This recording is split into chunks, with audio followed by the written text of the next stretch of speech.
On guard and ready to fight, these tribesmen are gathering their force. They anticipate an attack from Shia Houthi fighters. Marib, east of the capital Sana'a, is rich in oil and gas. It could be Yemen's next battlefront. The Houthi leader recently described the tribes of Marib province as criminals, and these men want to respond. What irony! A criminal accuses the free and honorable. The criminal is whoever storms people's homes and mosques and destroys them.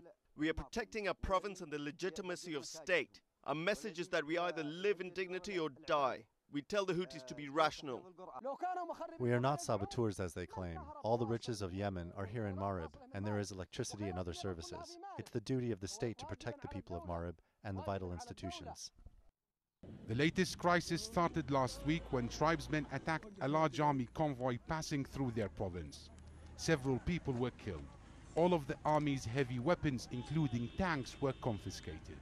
The tribes say they feared this large force and weapons would be handed over to the Houthi group to facilitate the takeover of the province.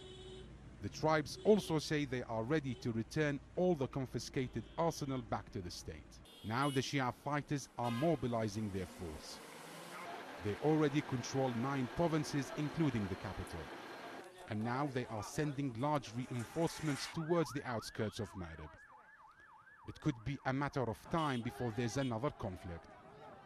Last week, the Shia leader Abdul Malik al-Houthi called on the state to defend the province of Marib from what he said were plans to hand it over to Al-Qaeda. And if the state fails, he says, his fighters will act alone. But many in Marib and most parts of Yemen say the Houthis are using Al-Qaeda to justify their takeover of most of the country. These tribes say the Houthis were trying since June last year to seize the province. That's why tribes here have joined forces. And in tribal traditions, this means they either live or die together.